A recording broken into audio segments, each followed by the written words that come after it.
صفعة جديدة يتلقاها النظام الجزائري وصنيعته البوليزاريو، وهذه المرة من عند دولة تعتبر أحد أهم الدول على مستوى الاتحاد الأوروبي. بلجيكا، والبرلمان البلجيكي يجمع على الاعتراف بمغربية الصحراء تحت السيادة المغربية. صفعة جديدة كيتلقاها النظام الجزائري بعد الصفعات المتتالية والانتكاسات الدبلوماسية اللي عرفها في المرحلة الأخيرة، وهذه المرة من عاصمة الاتحاد الأوروبي بلجيكا، وتحديدا من بروكسل، التي أجمع البرلمان البلجيكي فيها على ضرورة دعم مبادرة الحكم الذاتي عبر الصيغة التي ينادي بها المغرب تحت السيادة المغربية كحل واقعي ذو مصداقية كما وصفه البرلمان البلجيكي. المغرب كان يطالب دائما الدول الأوروبية الخروج من المنطقة الرمادية والاعتراف المباشر بمغربية الصحراء تحت السيادة المغربية. وطبعا العديد من الدول اللي باقي المواقف ديالها ما واضحاش صراحة، ولكن اعتقد جازما ان الدوله المغربيه دايره واحد التفاهمات مع مجموعه ديال الدول على اساس بان الاعتراف غادي يجي في مرحله متقدمه. التسريبات كتاكد بان البرلمان البلجيكي كيستعد باش يحط واحد المقترح وغيتم التمرير ديالو طبعا، وغيتم التصويت عليه صيغه جديده من موقف بلجيكا وطبعا داعمه لمغربيه الصحراء، وكتقول بان هذه الصيغه هي طبق الاصل للصيغه الفرنسيه في اعترافها بمغربيه الصحراء. كل شيء كيعرف ان بلجيكا كانت دائما تابعه لفرنسا، وان بلجيكا كانت تعتبر دائما الحديقه الخلفيه لفرنسا. وطبعا بعد الاعتراف الفرنسي الصريح والواضح بمغربيه الصحراء كان هذا الاعتراف منتظرا طال الزمن ام قصر.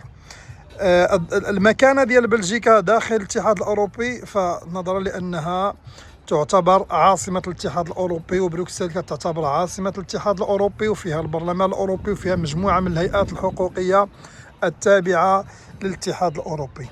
إذا الاعتراف البلجيكي أعتقد أنه مهم جدا، خصوصا في هذه المرحلة الذي سوف يزيد من تقوية موقف المغرب على مستوى الاعترافات الدولية.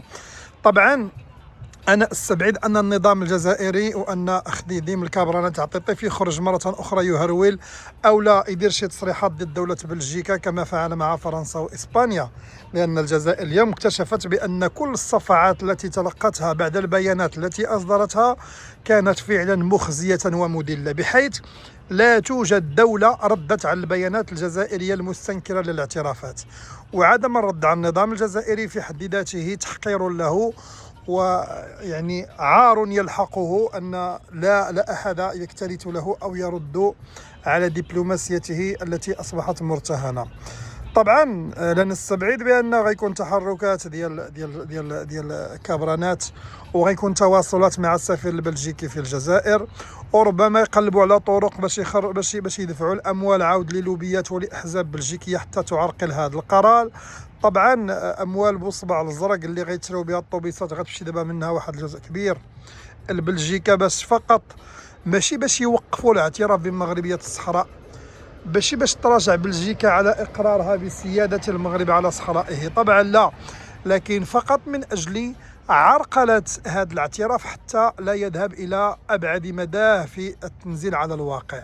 أما الاعتراف في حد ذاته فبالنسبة للنظام الجزائري اليوم هو تحصيل حاصل، وطبعا غادي نشوفوا حملة من صحف الجزائرية ومن الذباب الإلكتروني على بلجيكا، وفي نفس الوقت غادي نشوفوا حملة أخرى ديال التبرديع والبكائيات والنحيب، طبعا ماشي من البوليزاريو لأن البوليزاريو طرف محايد، بل من قبل النظام الجزائري الذي يعتبر اليوم هو الخادم الأساسي لهذا المجموعة الكبابية. وما نساوش بانهم غادي يخرجوا عنا عاوتاني باش يربطوا العلاقات البلجيكيه بالكيان الاسرائيلي وبالعلاقات المغربيه والماسونيه والصهيونيه الى غير ذلك، انه هو السبب وراء هذا الاعتراف كما شفنا يعني مرارا وتكرارا. كلما تم الاعتراف بمغربيه الصحراء الا وشفنا نفس البكائيات ونفس الاسطوانه تعاد من جديد.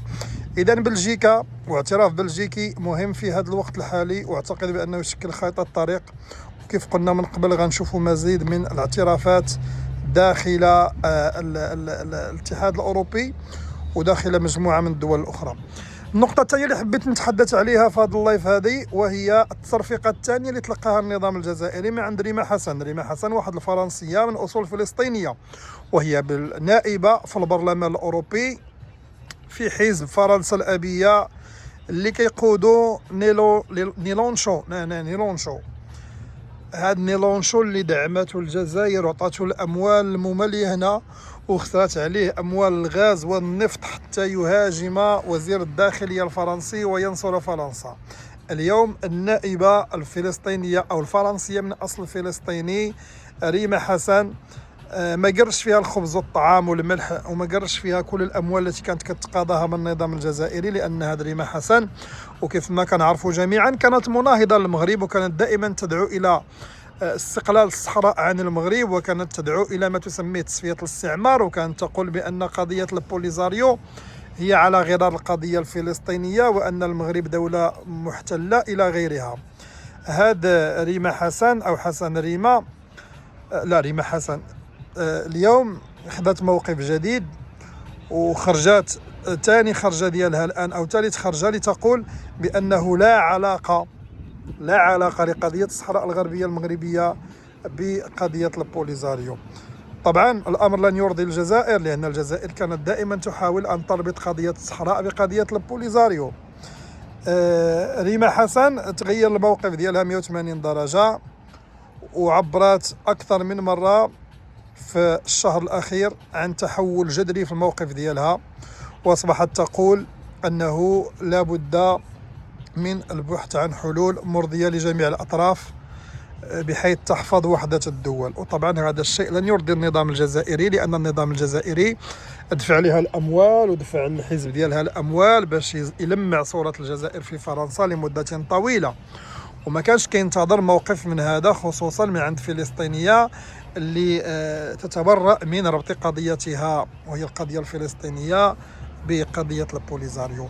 النظام الجزائري طبعا كالعادة ما غاديش يبقى جالس مكتوف الأيدي، وكيف ما كنعرفوا غادي يحاول الضغط على ريما حسن، وغيحاول يغير المواقف ديالها إلى غير ذلك.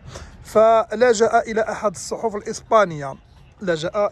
الصحف الإسبانية بعدما ضغط عليها، وبعدما كانت محاولة الضغط على الحزب، ولما لا تحريك الرشاوى ودبلوماسية الشنطات اللي معروف بها النظام الجزائري. فدفع الأموال أيضا لصحيفة إسبانية معروفة بعدائها للمغرب باش تستقبل ريما حسن، وباش تحاول ما أمكن دير معها واحد الحوار وطرح عليها مجموعة من الأسئلة في قضايا تقرير المصير والاستفتاء إلى غير ذلك. وكانوا ينتظرون أن ريما حسن غتغير المواقف ديالها، لكن كان الصدمة أقوى من ذلك. ريما حسن عبرت عن نفس المواقف ديالها وتبنت الموقف المغربي من قضية الصحراء، بل هي ورطت النظام الجزائري أكثر حينما دعت إلى مفاوضات مباشرة بين المغرب والجزائر، واعتبرت أن الحل الوحيد هو أن يجلس المغرب والجزائر رأسا لرأس على طاولة المفاوضات. هذا القول في حد ذاته ترفضه الجزائر، لأن المغرب يقول مرارا وتكرارا بأن الجزائر طرف أساسي في النزاع. ريما حسن اليوم كتأكد فعلا أن الجزائر طرف في النزاع، وأن هي اللي خاصها تجلس للأرض باش دير واحد التفاوض مع الدولة المغربية. وطبعا لم تتحدث عن البوليزاريو لأنها لا تعتبرها موجودة وتعتبرها تابعة للنظام الجزائري، وهذه الأسطوانة التي حاولت مرارا وتكرارا الدولة أو النظام الجزائري العسكري أن ينفيها، والمغرب يؤكد بأنه لا وجود للبوليزاريو ولكن وجود المخابرات الجزائرية هي من تسير المخيمات. ريما حسن أضافت على ذلك واحد القول آخر الذي أيضا أصاب الصحفي الإسباني بالصدمة، حينما قالت له مستحيل أن يكون هناك استفتاء في الصحراء الغربية، لأن الاستفتاء عمليا استحالة ديالو أنه لكل يوم، وبأن عدد الساكنين في المخيمات الآن لا يعرف عددهم الحقيقي لأن الجزائر تمتنع عن إحصائهم منذ عقود، وأن الغالبية من الصحراويين من أصول يعني من الصحراء الغربية وكينتميوا لمنطقة النزاع غالبيتهم عادوا إلى المغرب، وأن البقية المتواجدة داخل المخيمات أغلبها من مناطق خارج منطقة النزاع. طبعا هذه صفعة أخرى للنظام الجزائري، وصفعة للبوليزاريو أيضا، وصفعة للشعب الجزائري الذي يقبل بأن أمواله كتمشي وتنفق على اللوبيات في الخارج من أجل إعطاء بعض المواقف الشكلية الصورية التي لا تخدم مصالحهم في شيء، ولكن لا يحق إلا الصحيح. وهذه صفعة أخرى اللي تلقاها النظام الجزائري والصنيعة ديالو البوليزاريو. وغادي نرجع معكم إن شاء الله في هذا الموضوع من خلال نقاش اللايف ديال اليوم. إلى كتبناو الموقف ديال هذه القناة والخط التحريري ديالها وكتشوفوا أن عندها مصداقية، ما تبخلوش علينا بالانضمام للقناة، بتفعيل الجرس، بالإعجاب اللي كيطلع الفيديو، وبالتعليقات. وهذه المسائل كلها مجانية وما كتطلبش منكم أكثر من نصف دقيقة. فكنتمنى فعلا أن كل من شاهد هذا الفيديو أنه يبارطاجيه مع الأصدقاء ديالو، أنه يخلي تعليقات، وأنه ما ينساش زر الإعجاب. ولما كيطلعش لكم الفيديو ففعلوا الجرس من فضلكم. وطبعا اللي عنده الرغبة في دعم هذه القناة ينتسب لأسرة ولد العاصمة انتساب شهري. تحياتي لكم وشكرا لكم وإلى اللقاء.